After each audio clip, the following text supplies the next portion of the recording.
Hi, everyone. Just a quick disclaimer before we get started. I think I have the ability here to mute and unmute everyone, but this is my first webinar, so I'm not entirely sure if I'm telling you the truth. So there are little options, I think, that you can like raise a hand, or if you want to unmute yourself, maybe just put something in the chat box and I'll go in and unmute you. Oh yeah, there it is. I can allow you to talk. Nice. Okay, great. So I'm going to share my screen and go through the fundamentals of the Tevlin method and the 3 pillars, and we'll discuss some of the things that that I've heard from my clients through the Tevlin method and that people have been talking to me about, such as, you know, more snacking, less moving, more drinking, things of that nature. So we will cover all of that and how things like CBT can help during this time. So I'm going to share my screen. If you ever want to share anything with me, put it in the chat box or in this, Q&A as well. Okay. Can you all hear me? Can someone just like write something quickly in the chat just to make sure everything's working? Okay, great, thanks. So, share screen.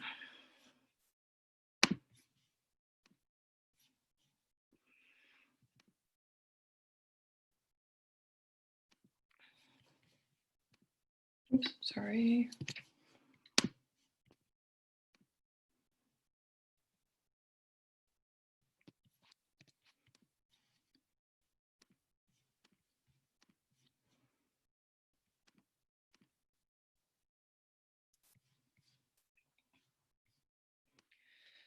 Okay, so here we are. Thank you for joining me today. I hope that I can share with you some things that are valuable and that you can take into your isolation time, because it looks like we're in this for a little bit longer than a lot of people thought. And so we are going to share some of the tools from the Tevlin method. Adele just really wants to be of service during this time. And so this is her flagship weight loss program. And I am the executive wellness coach. I lead the weight loss program. But we've come to realize over the years that it's not only for weight loss, and this form of habit change can be used for whatever goals that you might have, or whatever habits that or behaviors that you're trying to change. So this is me. Sorry, that wasn't even the first slide. This is the Tevlin method. This is me. And so I'm a registered holistic nutritionist, a cognitive behavioral therapy coach, a yoga instructor, and a beach volleyball athlete. So I've used a lot of these modalities within CBT and mindfulness techniques in my own practices, in my wellness journey, and as an athlete. And so I'm a big believer in all of these things that we are about to discuss today. So I'm going to give you a quick intro into CBT, into core values and micro shifting, blood sugar balance, and why it's so important, as well as mindfulness and the 6 things that we need to do to build resilience. I'll break down the 12-week program a little bit for you guys and kind of share with you what we want to offer moving forward as well. So let's get into it. I will try not to take up your entire hour in case you're using this as a lunch break or something like that. So the idea of cognitive behavioral therapy is that we can use tools within this modality to close what's called the knowing doing gap. So when we understand what someone is thinking, we can understand their behavior. Sorry, I need to close that.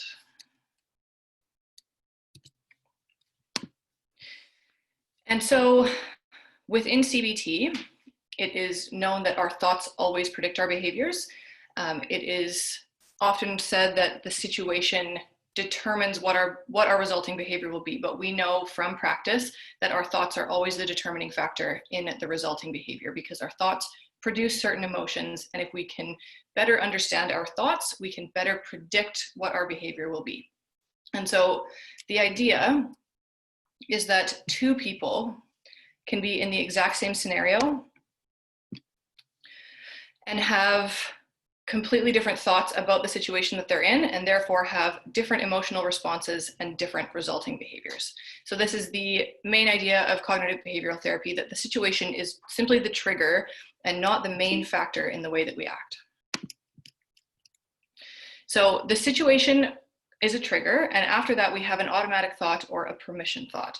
And so this could be permission thoughts that I'm hearing quite a bit right now from clients are things like, I deserve this glass of wine, isolation is really hard, or I deserve is a big one. I deserve this snack, my kids are a nightmare today.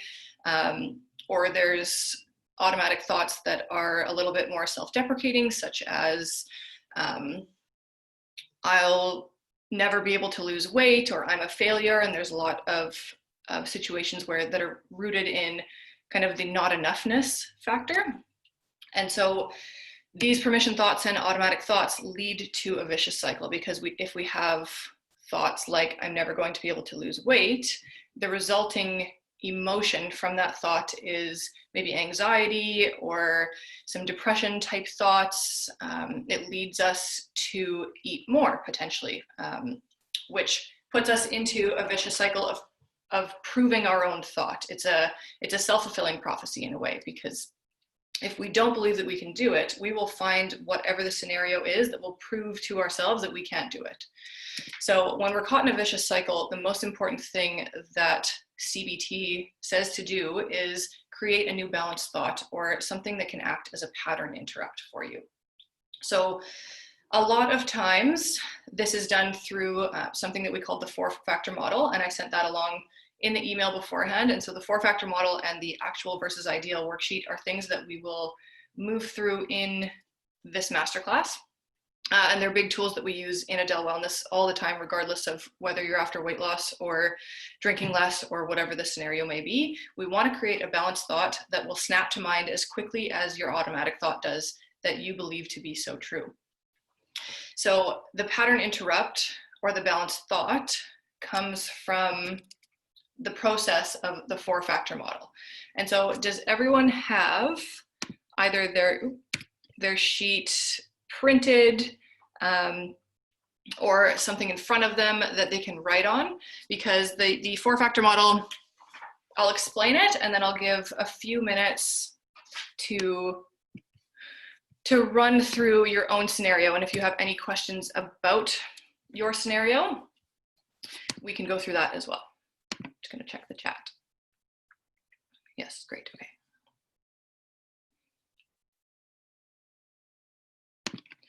So the 4-factor model addresses what our automatic thoughts are. This is the 4-factor model worksheet. So within the 4-factor model, I'll use the example of drinking, because when I polled my people and asked what people's biggest issue was during quarantine and during physical distancing and isolation, it was that they're drinking more for a variety of different reasons. So I'll use that as my example today. So within CBT, the first box that we're going to fill out here is the situation. And so that we're going to use as drinking more, regardless of the reasons why. The situation is simply drinking more. The automatic thought could be any number of things. So let me know if any of these resonate with you guys. It could be, I deserve this, isolation is really hard, I can't handle this, I'm sure everyone out there is doing it, I'll never be able to stop, I don't have any willpower, I'm a failure. Things like this come from the situation of drinking a bit more than maybe you have in the past. And the main thing to remember here is that you're not alone, and it is okay to talk about this stuff, because this situation, if it's resonating with any of you, is probably resonating with 3 or 4 other people on this call as well, because I've heard it from a lot of the people that I'm talking to. Drinking isn't the one that I'm struggling with the most. Mine would be snacking. And so all of these things come from the same types of automatic thoughts when we're left alone with ourselves. But the most important thing is to know that you're not alone. And humans do really well with accountability and speaking with other people and being able to be vulnerable and emotional with other people. So find some people like that in your life. because they'll be important throughout this 4-factor model as well, actually. So when you have some of these thoughts of, isolation is hard, I deserve this glass of wine, or I don't have any willpower, it leads to an emotional response of some sort. So that could be anxiousness, it could be some disappointment in yourself, potential feelings of failure, anything along those lines. There's a variety of emotional responses that come from your automatic thought that a lot of the time we're not really aware of. Same thing happens with our physiological response. So what do you feel in your body?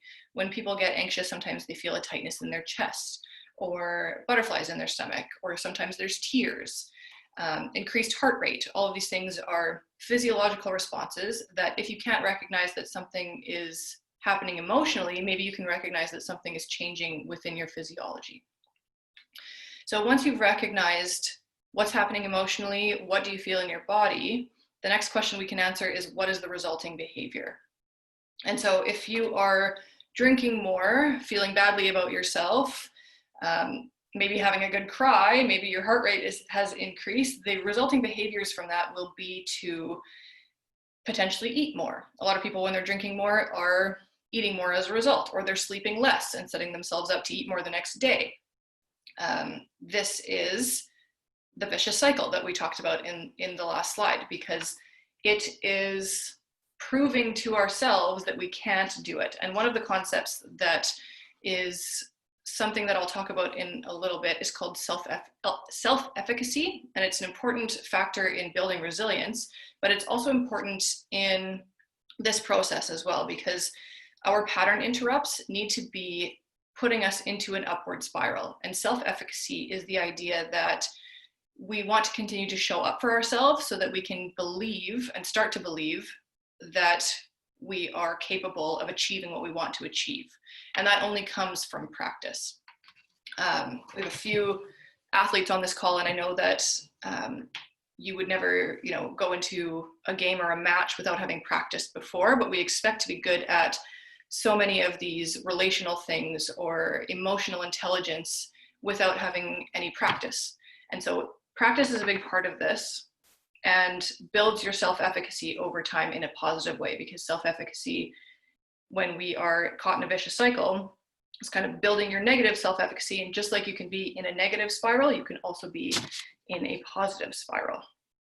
And so the resulting behavior leads us into a vicious cycle of eating more, sleeping less, drinking more, things of that nature, which once again reinforce our automatic thought that, see, this is too hard, I can't do this, I don't have any willpower, I'm a failure, I can't handle this, I'm never going to be able to stop or lose weight or stop drinking or stop smoking or whatever it is that the situation that you're dealing with. So this part of the 4-factor model is the most important part. Once you can begin to recognize that all of this is happening inside of your mind, because awareness is the first step in all of these processes. So once we build up this awareness, this next practice is super important. So can you create evidence against your thought? So these two lists at the bottom, evidence for and evidence against, it'll be really easy for you to find your evidence for this situation and for your automatic thoughts, because you believe them to be true and fact. And the more that we can find even 1 or 2 pieces of evidence against these thoughts that you believe to be so true, the more you can start to shift, even in the smallest way, towards, okay, maybe I can do it. Maybe I can do it 1 day out of 7. Maybe I can start to move in a direction that I'll be proud of. Things like that. We don't expect to go from never practicing a sport to being the best athlete on the field or on the court or what have you. And we can't the same way expect to, never having done any of this work, all of a sudden be able to flip all of our thought patterns and behaviors overnight. So this is a process. It requires patience, and building evidence against will also probably require looking to either past experiences of when you have been successful, or asking friends or family members or anyone in your social circle that you trust and that you can be vulnerable with to help you throughout this process. So the evidence for the situation and for your automatic thought could look something like, this social isolation is something we haven't had to deal with before. Like, I need a new form of coping. I need a new coping mechanism. My normal stress management techniques aren't available because a lot of people use, let's say, the gym for stress management. So my normal stress management techniques aren't available. So I need to find something else, which is drinking. So these are all of the, think of it as like, these are all of the reasons and excuses and justifications that you tell yourself for the habit that you would like to be changing, but you're not. So the evidence against side, if you have someone to help you with this, that's great, because it's harder to see the evidence against. So looking to past experiences, it could be something like, I have had some level of success drinking or eating less in the past. So I know that I can do it. I know a part of me can do it.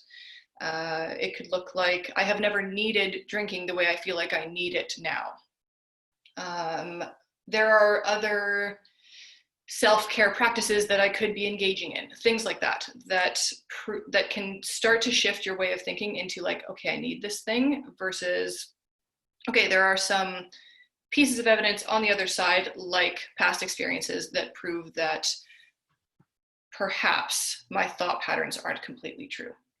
And this is why this works well within weight loss, because people, a lot of the times when they come to us, have already tried a bunch of different things. And there are a lot of diets that work out there. And so people will lose weight and they'll gain it back, and they'll lose weight and they'll gain it back. But the fact that they've lost weight in the past is a piece of evidence that they can in fact lose weight. So that is a big and really important piece of this puzzle, and helps us create a more balanced thought. Balanced thoughts, like it's written on this slide, are usually even though statements, because they're meant to interrupt negative thought patterns, and we want them to come to mind really quickly, the same way that our automatic thoughts do. So a balanced thought in the scenario of drinking more could look like, even though I feel like I'm failing, I just need to practice showing up for myself. Or even though I feel like I'm failing, I need to set up my environment. I just need to set up my environment for success. Or even though I'm drinking more now, I've never needed it in the past, so I'll slow down a bit. Something along those lines. And this helps us shift our narrative from having an external locus of control to an internal locus of control. Simply meaning that we can move from believing that life is happening to us to understanding that we have a lot of agency over our habits, because we are what we repeatedly do, even though sometimes what we do doesn't align with our values. And so that's where this big disconnect comes in, and that's where cognitive reframing becomes important, which is done through the 4-factor model. So I'll give you guys just a couple minutes to run through a scenario for you. If anyone wants to be unmuted or share anything, let me know. And if anyone needs help moving through their sheet, I can answer any questions that you have as well. But I'll give you 2 minutes to go through your 4-factor model, and then we'll move on.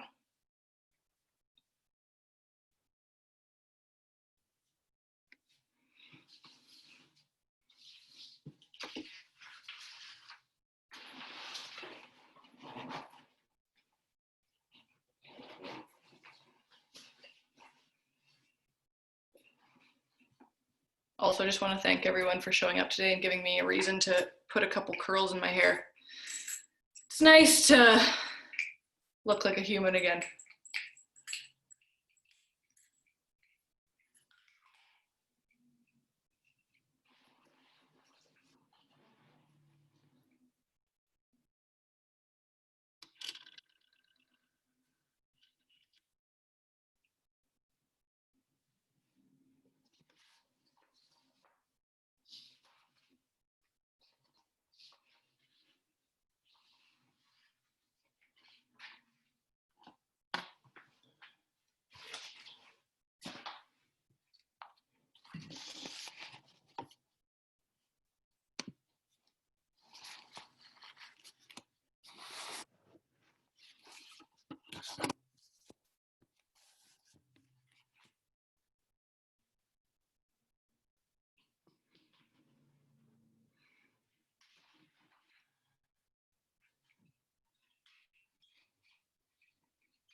So if no one has any questions, we will move right along. So a big part of habit change and setting ourselves up for success is following one of the fundamental laws. So Adele talks a lot about the laws of the universe, and one of the laws of human nature is called the law of least effort.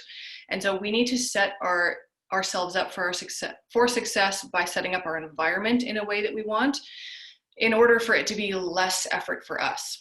And a habit change can be a process of small dopamine hits over time if we are following something that makes it satisfying. And so something that's very satisfying to humans is tracking. So tracking your habits can look like having a physical calendar up on your fridge or on your wall where you get to cross off each day that you didn't drink, for example, or having a tracker on your phone.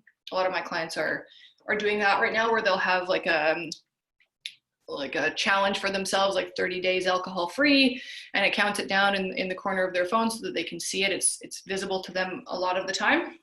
And so habit tracking is very satisfying and follows the law of least effort, out of sight, out of mind. So the first thing that we would want to do, if that's the habit that we're trying to change, would be to get everything out of your house that you don't want to be either snacking on or drinking, which, I mean, seems like a simple concept and something that everybody knows, but it's a big piece of this puzzle, is to be able to set your environment up so that you can practice showing up for yourself. So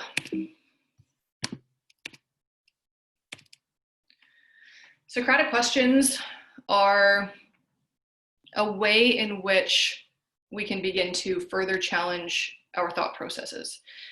This can be used apart from the 4-factor model or during the phases when you're building your evidence lists. This is a way that we can kind of lift up out of our experiences and view our life as if we were watching a movie or watching someone else's life. So these types of questions are meant for problem solving. So they bring our attention and our awareness from the back of the brain, which is very primal and reactionary, to the front of the brain, the prefrontal cortex, that is meant for problem solving. And so if we can get into problem solving mode with some of these questions when we're in a reactionary state, we can move really quickly from emotional responses into kind of calm, cool, and collected. So questions like, what makes me think that this thought is true? How valid is this thought for me today? Or what's another way for me to look at this situation? So having questions like this maybe pop up on your phone every once in a while, or on a sticky note that you'll see often. Once you get into a practice of asking yourself things like this, it could be a part of your meditation practice, even when you're doing any form of breath work and certain thoughts come up, because of course they will. Asking yourself whenever thoughts come up, what's the nature of this thought? So that you can begin to understand both where your emotions come from and how you can change them moving forward. So Socratic questioning is, I'm a really, really big fan of this because it's quicker than the 4-factor model. The 4-factor model is excellent in terms of being able to challenge yourself, but this is a way that we can move really quickly in the moment into problem solving with a little bit of practice. Does anyone have any questions about Socratic questioning? Does that make sense?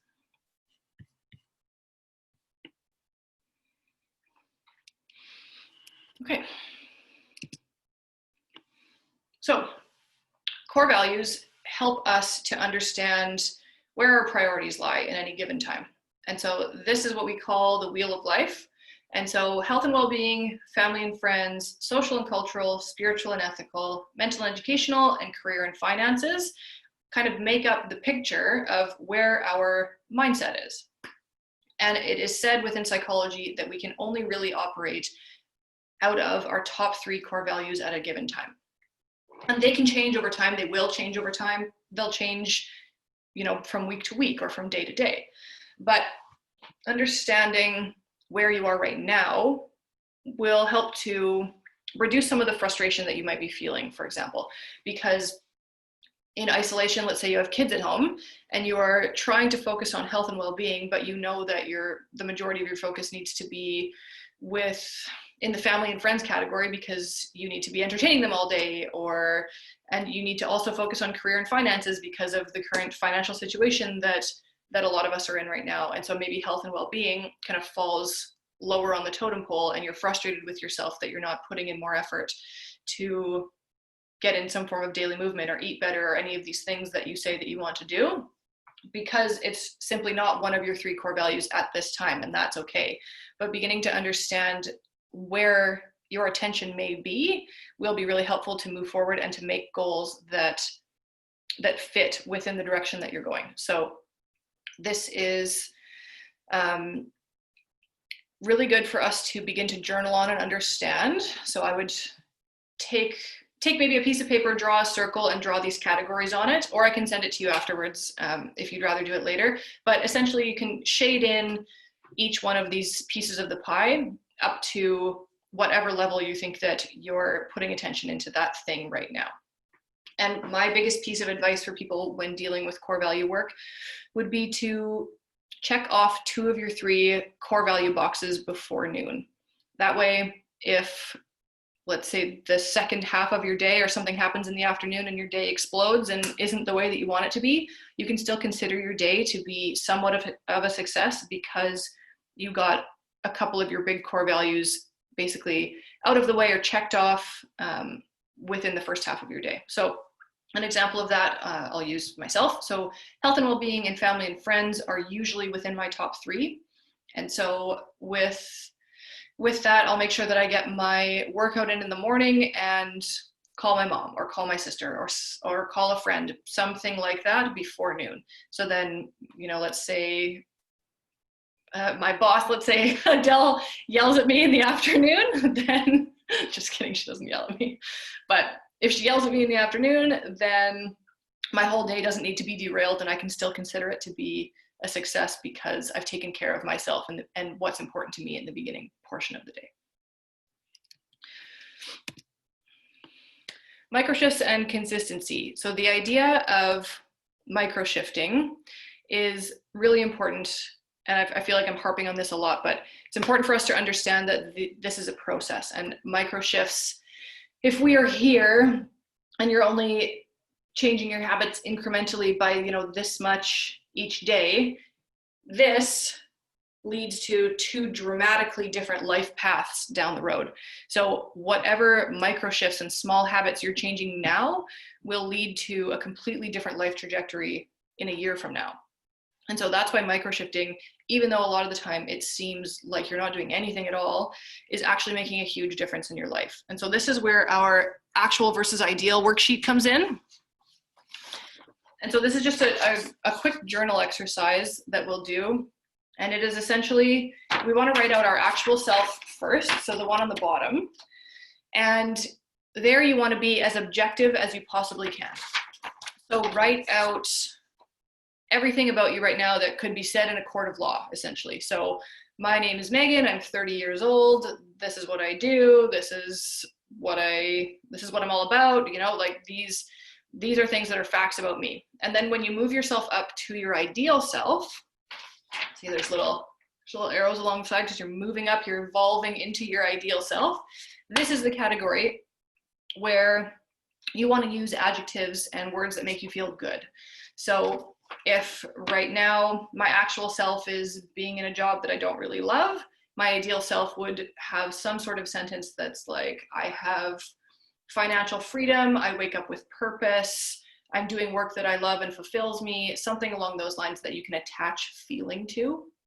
Because a part of writing down your goals is that your subconscious mind kind of takes over to a certain extent once you have these things written down. Your subconscious mind will, all of these tiny micro decisions that lead you on the path towards your bigger goals happen without you realizing, and they will begin to happen quicker if you have a ton of clarity in where you want to go. So make the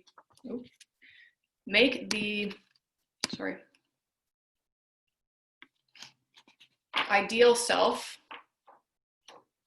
as crystal clear as you possibly can. So I'll give you guys a couple minutes to do that, and then we'll talk about the next sheet, which is how to make micro shifts out of that.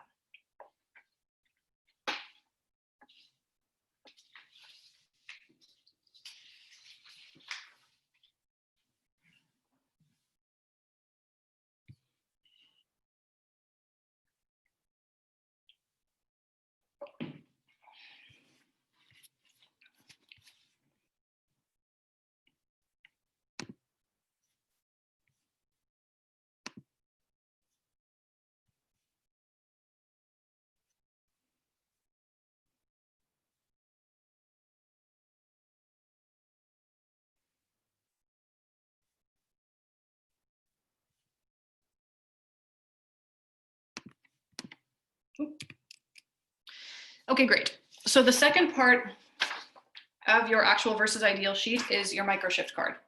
And you can have more than 5 microshifts, or you can have less. But these are, like it says at the top, small daily actions to help bridge the gap between your actual versus your ideal self.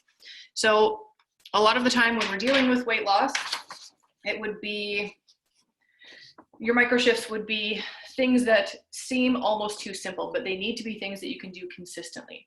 So if your actual self is 200 pounds and you want to be 160, one of the microshifts that we would put on your card would probably be something along the lines of drinking more water or sleeping 8 hours a night.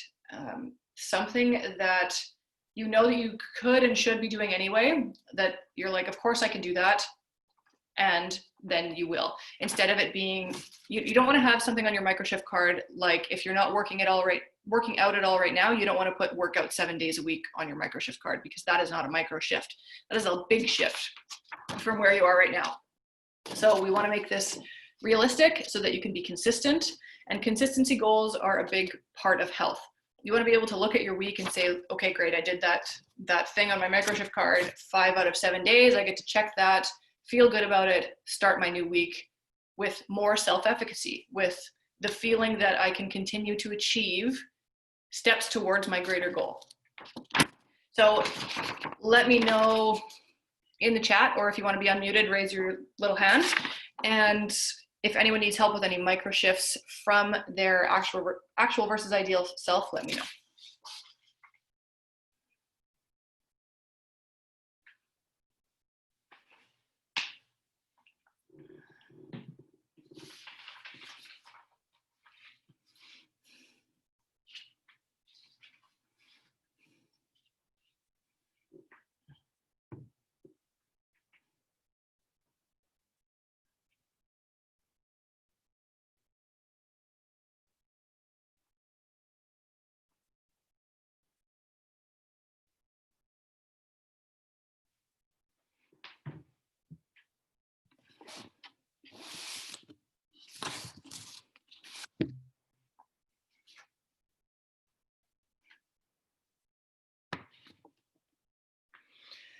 Okay, we're going to move a little bit away from CBT and talk about the nutrition piece, because like I said at the beginning, there's 3 pillars that we use within the Tevlin method. So those are nutrition, cognitive behavioral therapy, and mindset, and mindfulness practices for stress management. And so those are a couple of the big things that we use within the cognitive behavioral therapy. There's obviously a lot more because this is a 12-week program. It's hard to fit these things into an hour.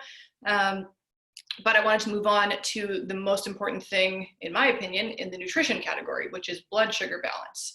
So balancing blood sugar throughout the day is super important for controlling cravings, for gaining metabolic flexibility, for being able to lose weight and increase your energy.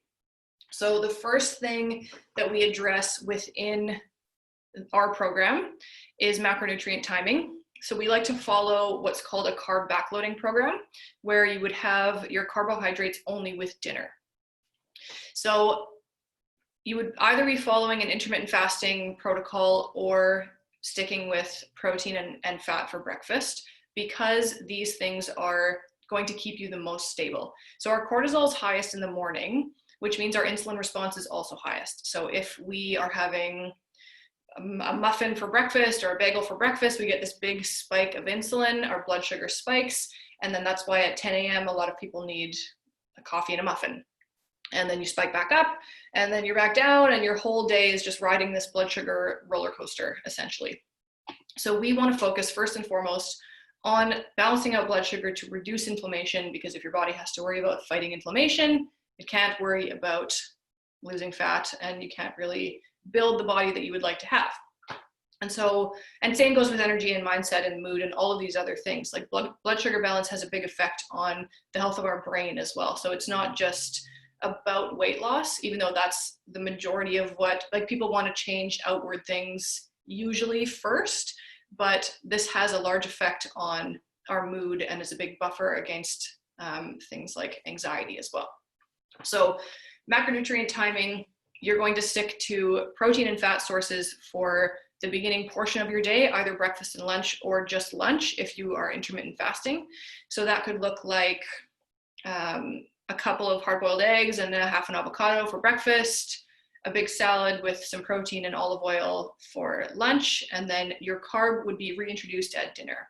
So that would be potato or sweet potato, rice, something along those lines would be in your dinner time meal. And that helps to release serotonin and melatonin in the brain, helps us to get to sleep. That's the number one thing that I hear from clients that are trying ketogenic diets or very, very carb restricted diets, is that their sleep suffers. And sleep is king when it comes to overall health, including metabolic health.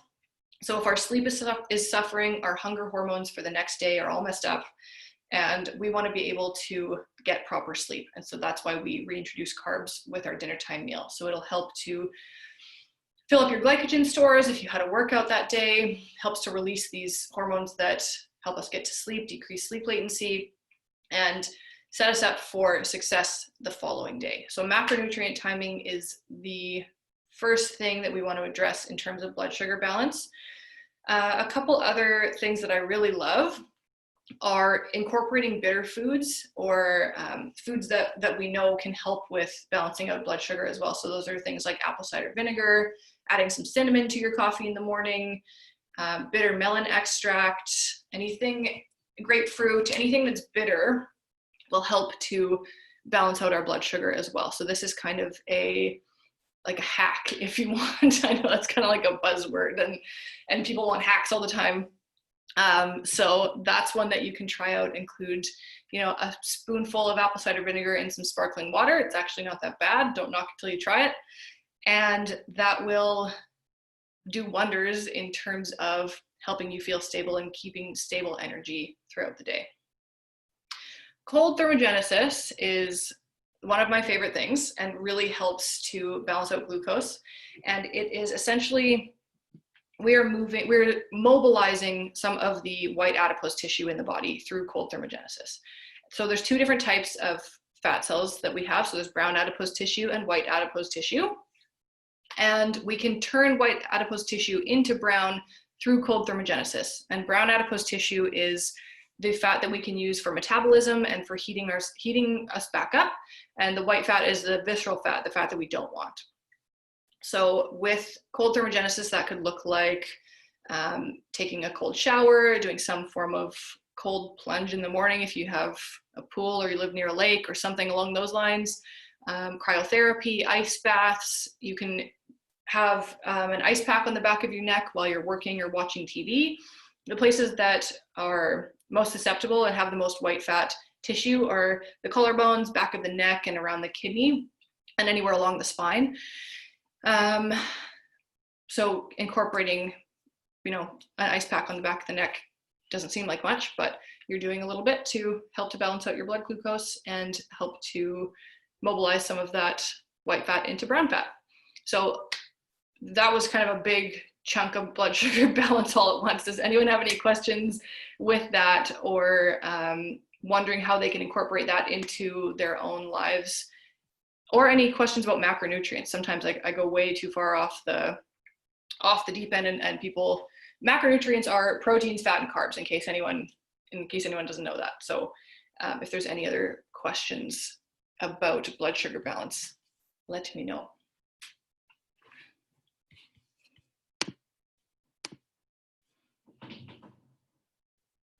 Yes, you can incorporate bitters in the morning. Oh, I'm realizing now that not everyone can see these questions, sorry. So I got a question, can you incorporate bitters in the morning, or what about later in the day? It doesn't really matter when you incorporate them.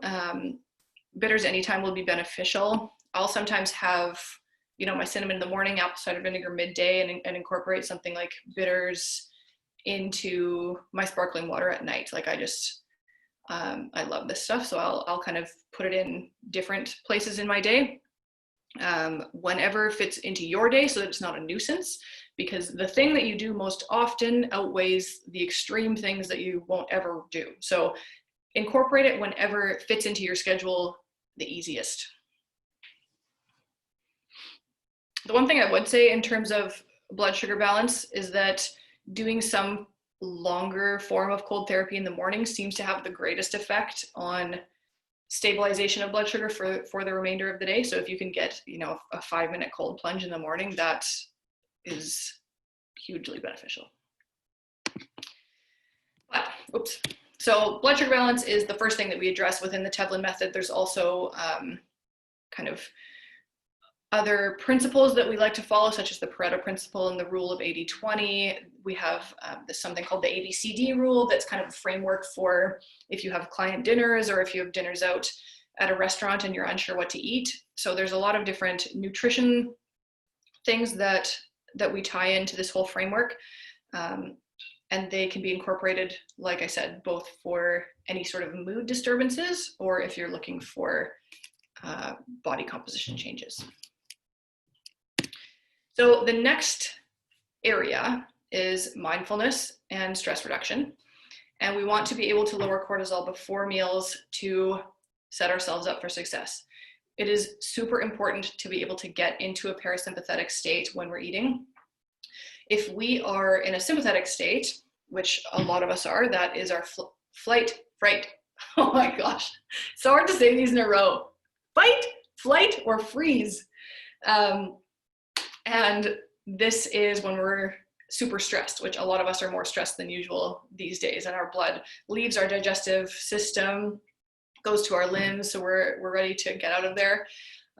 So getting into a parasympathetic state before having a meal is imperative, and that can be done through certain breathwork techniques, or some of these things listed here. So box breathing or diaphragmatic breath. So there are a bunch of different breathing techniques that I love, but box breathing is in this bottom corner that essentially outlines it for us. So we want to inhale for a count of 4, hold at the top for 4 seconds, exhale for a count of 4, and hold at the bottom for 4. It takes 32 seconds to run through this twice. If you do this before every meal, I guarantee you will be in a better headspace and a better state to digest and get the most out of the food that you're eating. The 5 senses for awareness is also fantastic. It's just one of those, if you feel yourself getting strung out and stressed at work, it's one of those, okay, stop, notice. You can have the word 5 senses written again somewhere in your office. I really like visual cues for people, but having something nearby so you can stop, take note of something within each of the 5 of your senses. You can do that in, a few seconds, but it helps you kind of center back into the here and now, which helps to dissipate stress before having a meal or just any time of day.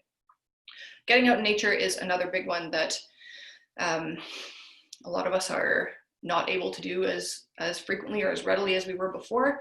But the concepts of something like forest bathing, just getting out into nature without our technology is really important. Being able to reconnect back to the energy of nature is really important for, again, reducing our cortisol levels, getting into a parasympathetic state, being able to manage stress in a way that's healthy. There's a couple other breathwork techniques that I do on a regular basis. One's just called equal breath, which is pretty self-explanatory. We want to just make sure that we are inhaling and exhaling for the same count. So whether that's 4 or 8 or whatever feels easy for you, just so that you can keep in flow. Another one is called Nadi Shodhana. So that's where we would put our hand like a little surfer dude. You would inhale through one nostril and then switch your hand. I'll demonstrate. So we want to inhale through this one, switch the hand, cover, and exhale through this one. And then we inhale, switch the hand, exhale. So that breathwork technique is said to balance the left and right brain. It's good for productivity, for creativity. So that's, I think that all breathwork techniques are great at any point of day, but if you want to do that one maybe before you have a project to work on or before you're getting into your day of work, that is one that I also really love. Okay, so resilience and emotional well-being. I'm going to wrap up shortly, I promise. Resilience is a buffer against depression, and we need a lot of it right now during this time. So stress is at an all-time high right now. We need to be able to deal with stress more effectively, and resilience is the way that we can do that. So there are a combination of factors that can increase your resilience. And the most important thing is understanding this bolded part, that it is a learned skill, which we can increase by virtue of our habits. So resilience is not something that you're born with. It is something that you practice to get better at, just like any other skill. So these are the 6 factors of increasing resilience. And this is a lot of the work that Adele does, is around resilience in leadership. She works with a lot of CEOs and people that need to be good at managing their stress levels and resilient in the workplace. And so this is a big piece of what she does. But emotional intelligence is essentially the way that we can understand our own emotions, the emotions of others. And we can begin to understand more of our emotional intelligence, or where it might be highest, via the wheel of life and where our core values lie. So looking at those 6 things that were in the wheel of life, understanding that our values drive our behavior. So wherever our values lie right now, wherever we're operating from within that wheel of life, is where we're going to have the highest emotional intelligence, which is important to note and important for us to understand ourselves before we can properly understand others. And so that's a big part of increasing your resilience and being able to understand yourself fully. Optimism is the next one. So that's the tendency to believe that things will turn out in a positive way, to see things through rose-colored glasses. And optimism is something that I'm sure we could use more of right now as well. And so there are exercises that I will share with you. One of them that we use is called the 3 good things. And it is a practice where you would write out 3 things that happened to you that day that were good things that you enjoyed. And they could be, as small as you want. So I had a great cup of coffee. I had a good Zoom call with a friend, something along those lines. And we again move into a problem-solving part of the brain by answering some reflection questions about why this good thing happened, what it means to you, how can you create more of it in the future, things like that. So being able to create some optimism via reflection is a part of increasing resilience. Gratitude practices can be directly tied into either that optimism practice or this last one, which is social support and positive relationships. So it's important to feel supported during this time, especially of social isolation. We want to still be maintaining connections with people, meaningful connections. And so something that you can do during this time is take a piece of paper, write out the first 5 people that come to mind that you would consider to be a part of your support network, and send them a thank you note. What do they mean to you? Who are they for you in your life? And this increases the bond between the 2 of you, increases gratitude towards that person, increases your gratitude overall. So those 2 can be tied in together for an actual actionable item to increase resilience. Cognitive reframing is another one. So that is also known as restructuring, and is a big part of cognitive behavioral therapy, which is essentially developing the capability to see things in a different way and to be able to find the silver lining in certain scenarios. So something that you can do for cognitive reframing is to think of a negative event that's happened to you in the last 24 hours and try to find a different way to see it. This one takes some work, obviously, but the cognitive reframing process is really good for building resilience and for decreasing anger, resentment, maybe towards other people. And so this is, especially now when the world is a little bit crazier, asking yourself, who can you forgive? And reframing all sorts of relationships or situations in your life will ultimately increase your resilience and the way that you're able to handle the stresses of this time. And so self-efficacy is the last one that I'll talk about, and we touched on it before briefly, but it can be, self-efficacy can be built in a number of ways. So it can be through performance. So if you have succeeded in something in the past, you're more likely to believe that you can succeed again in the future. It can also be built vicariously. So if there's someone you see that's like you that has succeeded, you are more likely to believe that you can also succeed. It can be through verbal persuasion. So if someone tells you you can do it, you're more likely to believe it than if someone obviously tells you you can't. Imagination is another one, or visualization. So the reticular activating system is a part of the brain that can't determine between things that have happened in the past and things that you're visualizing for the future if you can attach some feeling to it. So the more you can attach feeling to, let's say you're visualizing on your goals that you wrote out from the actual versus ideal worksheet, or your ideal self, you're visualizing and attaching what it will feel like to get towards your ideal self, to be that iteration of yourself. The more you can attach feeling to it, the more your brain will start to believe that you are already that person, or you are moving towards that person already, which means that these small subconscious actions that you're not aware of will start to lend itself and lead you towards that ideal self or your desired self. So visualization is a big one that a lot of us could be doing right now and incorporating into our routines and into our lives.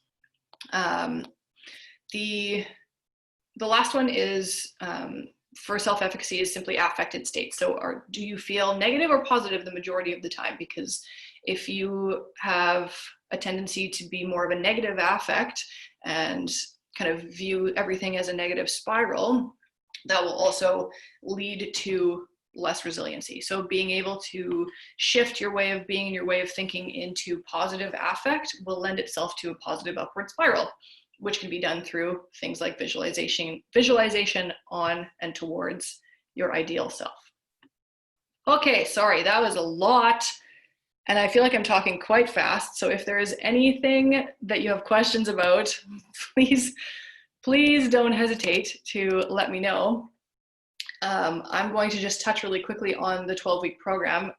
And so it is usually a one-on-one coaching program that focuses on these three pillars: cognitive behavioral therapy, the mindfulness, and the nutrition.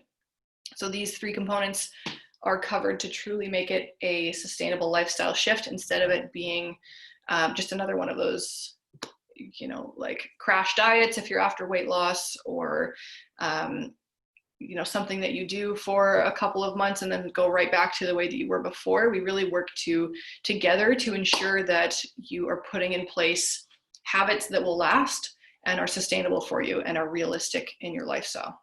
And so Adele, we work downtown in Toronto, and so our 12-week program is usually $2,400. This is not a price inflation, I promise. This is what it is, and that's for one-on-one coaching with us for 3 months. You get weekly coaching plus an online program, and we're offering, we're offering 4 masterclasses, so it's a month of coaching to take a deeper dive into those 3 pillars for $197, and we just really want to be of service during this time. And we know that people's financial situations are taking a hit. This is where you can go learn a little bit more about the Masterclass series. It'll be starting next week, and it'll be at this time on 4 consecutive Fridays. So I'll be leading you through a deeper dive into all of these things. I promise to pack as much of our 12 weeks as I can into each one of these webinars, and everyone that's registered will get a recording of each week, obviously. So it's essentially like lifetime access to some of these modalities and these techniques within CBT and mindfulness and nutrition that you can review every year if you want to, or every time that you feel like you're in a funk or you're getting stuck, or every month just for fun. If anyone has questions about anything, you can also reach out to me. I've sent you multiple emails now. I'll send you another one with the recording for this webinar, as well as the Masterclass series link. But if anyone wants to hop on a phone call just to chat it out to see if it's right for you, by all means, let me know. And this is kind of the final little journal exercise or questions that you can ask of yourself after this webinar is over. So where in your life are you out of alignment right now? Have you given up on a health and wellness goal? And what is the cost of inaction? That is one that I really love. What's a step you can take today is a great way of reframing that, but what is the cost of inaction really is something that we don't look at as often as, okay, like what's something small that we can do right now? But the cost of inaction could be really huge in your life potentially. So think about where you'll be in a year from now if nothing changes. And these are the things that I really wanted to drive home, and I hope that you took away out of this hour. So by changing the thought you have about a given situation, you will change your resulting behavior. You can use micro shifts daily to bridge the gap, almost fell off my chair, between your actual self and your ideal self. And your health is interconnected and wellness is multidisciplinary, meaning you can't change your physical health without also changing your mental health. They are tied together. That's why we tie them together within this program. And this is the way that you can stay connected to us if the Masterclass series isn't something that's right for you right now. This is how you can connect with me, or we can hop on a call if anyone has any questions. So I am going to just unmute everybody. It's 2 o'clock on the dot. Yes. So if you have to go, by all means go. And I am unmuting everyone right now. If anyone wants to